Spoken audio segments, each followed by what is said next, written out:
Vande Mataram, Vande Mataram, Vande Mataram, Vande Mataram. BJP जिंदाबाद, जिंदाबाद, जिंदाबाद। बीजेपी जिंदाबाद, जिंदाबाद, जिंदाबाद। बीजेपी जिंदाबाद, जिंदाबाद, जिंदाबाद। एटीएमसी पुलिस कमाई जा रही है। हाय हाय। एटीएमसी कार्यकर्ता पुलिस हाय हाय, हाय हाय हाय। पुलिस कार्यकर्ता हाय हाय, हाय हाय हाय। भारत माता के, भारत माता के। महान देश के महान नेता नरेंद्र मोदी जिंदाबाद, जिंदाबाद। কন্ট্রোভার্সিয়াল কথা বললে একদিন আমার চেম্বারে চলে আসবেন, বসে দুজনে আলোচনা করবো, ঠিক আছে? আলোচনা করবো তখন। শুনুন, 1 to 1 যদি আলোচনা করতে হয় আলোচনা করবো, অসুবিধা নেই, চলে আসবেন, কথা বলবেন। আর তারপর কথা বলে লাভ নেই। অর্ডারের কপি দিয়ে আমি জানি, মানে law and order is only for us. Not like that. It's like that. Order, law and order is only for us. I am not going in an argument with you, but law and order is only for us, not for anyone else. It's not like that. No, everyone seems like that. It's not like that. There was no permission. There was no permission. We have several times requested not to continue. That is what I am saying. Permission is only meant for BJP, not for other parties. You are completely wrong. You are completely wrong. No. It's going on. It's going on. ওইভাবে চলছে না। আপনারা already আসেন, আপনারা please সাইডে দাঁড়ান। না, আমরা তো শান্তি চুপচাপ বলছি, সাইডে দাঁড়ান। আমাদের এমপি ভিতরে আছে, আমাদের এমএলএ আছে, ঠিক আছে, আমাদের কার্যকর্তারা আছে, আমরা এখানে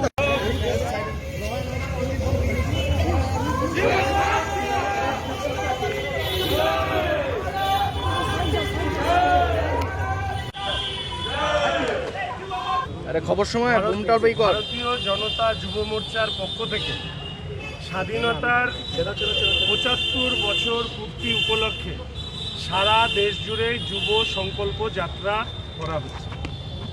সেই মতন আজকেও আমরা এখানে এই কর্মসূচি করব বলে পুলিশের কাছে আগাম অনুমতি আমরা চেয়েছিলাম। পুলিশ প্রশাসনের পক্ষ থেকে সেই অনুমতি দেওয়া হয়নি। আমাদের বিনীত এটা হচ্ছে আবেদন, বা প্রত্যেকের কাছে আমরা এটা জানাতে চাই যে এই কর্মসূচি কোনো সরকার বিরোধী কর্মসূচি ছিল না। এই কর্মসূচি কোনো দলের বিরুদ্ধে কর্মসূচি ছিল না। স্বাধীনতার ৭৫ বছর পূর্তি উপলক্ষে আমরা শুধুমাত্র তেরেঙ্গা ঝান্ডা নিয়ে, অর্থাৎ দেশের জাতীয় পতাকা নিয়ে আমাদের এই র্যালি ছিল। দুর্ভাগ্য হচ্ছে আমাদের রাজ্যের পুলিশ প্রশাসন কিংবা সরকারি প্রশাসন তারা আমাদের পাশের দেশ আফগানিস্তানের অবস্থা দেখেও বোধ করি এখনও সঠিক শিক্ষা গ্রহণ করেননি। দেশের জাতীয় পতাকার একটা মর্যাদা আছে, সেই মর্যাদাকে অক্ষুণ্ণ রাখাটা দেশের প্রত্যেক নাগরিকের কর্তব্য। ফলে দেশের জাতীয় পতাকাকে নিয়ে যে আমাদের যুব সংকল্প যাত্রা ভারতীয় জনতা যুব মোর্চা তারা সংগঠিত করছে, তাকে বন্ধ করে দেওয়া আসলে দেশের জাতীয় পতাকাকে অবমাননা করা ছাড়া আর কিছু আমরা মনে করি না। দুর্ভাগ্যের বিষয়, বিরোধীরা যখনই কর্মসূচি নেয় তখন এরা ডিজাস্টার ম্যানেজমেন্ট অ্যাক্টের কথা বলে। গতকাল আপনারা দেখেছেন কিভাবে ডিজাস্টার ম্যানেজমেন্ট অ্যাক্টকে পায়ের তলায় পাড়িয়ে সারা রাজ্য জুড়ে পুলিশ প্রশাসনের কেউ আবার তৃণমূলের ব্যাচ পরে খেলা হবে অনুষ্ঠানে পৌঁছে গিয়েছিলেন। আপনারা দেখেছেন 4 জন মন্ত্রীকে যখন গ্রেপ্তার করেছিল সিবিআই, তখন নিজাম প্যালেসে হাজারো হাজারো তৃণমূল কর্মী সমর্থকরা মুখ্যমন্ত্রীর নেতৃত্বে তারা সেখানে উপস্থিত হয়েছিল। তখন ডিজাস্টার ম্যানেজমেন্ট অ্যাক্টের কথা মাথায় আসেনি। চোরের দায়ে চুরির দায়ে অভিযুক্ত নেতা মন্ত্রীদের বাঁচাতে গিয়ে যে রাজ্যের মুখ্যমন্ত্রী উপস্থিত হন, সেই রাজ্যে স্বাভাবিকভাবে দেশের জাতীয় পতাকার সম্মান রাখার দায় বা কর্তব্য বা দায়বদ্ধতা এই রাজ্যের পুলিশ প্রশাসনের অন্তত একাংশে নেই বলেই মনে করছি। আজকে যেভাবে এই কর্মসূচি বাধা দেওয়া হয়েছে তাতে আমরা লজ্জিত। আমরা ধিক্কার জানাচ্ছি প্রশাসনকে। এই ধরনের কর্মসূচিকে বন্ধ করা আসলে জাতীয় পতাকা অবমাননা করা। আমাদের রাজ্যে আর যাই হোক আমরা তালিবানি প্রশাসন চলতে দেব না, এই সংকল্প নিয়ে ভারতীয় জনতা যুব মোর্চা তারা তাদের কর্মসূচি আগামী দিনেও করবে। देखिए, आज की जो घटना है ये बहुत ही दुर्भाग्यपूर्ण है। इस घटना को टाला जा सकता था। मैं पुलिस और प्रशासन को भी उतना दोष नहीं दूंगा, क्योंकि आज पश्चिम बंगाल में टीएमसी की सरकार नहीं है, ये एक तालिबानी सरकार है। और कलकत्ता से तालिबानी फरमान आया और सिलीगुड़ी में हमारे सांसद विधायक से लेकर के हमारे युवा मोर्चा के कार्यकर्ताओं को गिरफ्तार किया। 30 से ज़्यादा कार्यकर्ता अभी तक गिरफ्तार हो चुके हैं, जबकि इनकी गुनाह और इनकी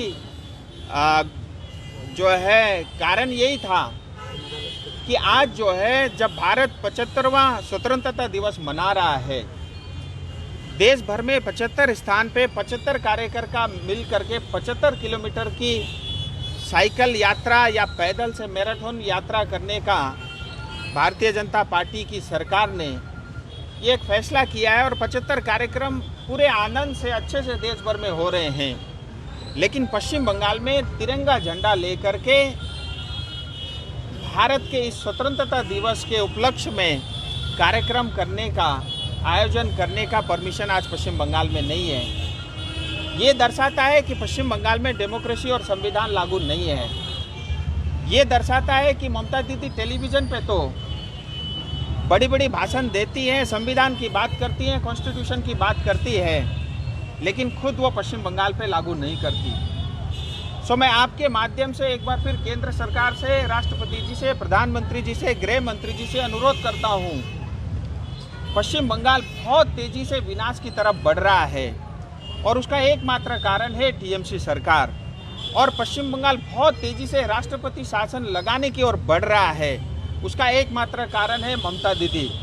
मैं आपके माध्यम से भारत सरकार से, राष्ट्रपति जी से यही अनुरोध करता हूँ कि पश्चिम बंगाल की जनता की अपेक्षा है कि भारत का संविधान पश्चिम बंगाल में लागू हो, भारत के संविधान के हिसाब से, कानून के हिसाब से पश्चिम बंगाल चले, जो अब पश्चिम बंगाल में टीएमसी के शासन में नहीं हो रहा है।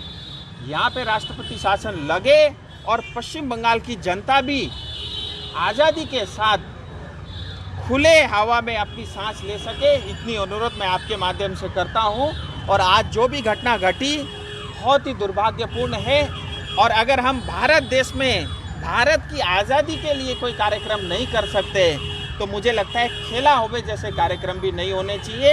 ये खेला होवे स्लोगन अपने आप में ये प्रेरित करता है हिंसा करने का। सो मुझे लगता है इस तरह के कार्यक्रम और इस तरह के शब्दों से भी ममता दीदी को बचना चाहिए। ये पश्चिम बंगाल की जनता की आवाज़ है कि दीदी हमको नहीं चाहिए, हमको भारत के संविधान और कानून के हिसाब से हमको भी जीने का हक है, हमको भी जो है हिंदुस्तान में आज़ादी के साथ रहने का पूरा अधिकार है। और ये अधिकार भारत के संविधान ने दिया है, जो पश्चिम बंगाल में लागू नहीं है। मैं चाहता हूँ पश्चिम बंगाल में भी भारत का संविधान लागू हो। मैं थाने में आया, जैसे मैंने आपको बताया, मैं पुलिस को दोष बाद में दूंगा। पहला कारण है ये तालिबानी सरकार, जब फरमान आ जाता है बेचारे पुलिस प्रशासन क्या करे, नहीं मानेगा, उनका कल ट्रांसफर हो जाएगा। चलिए।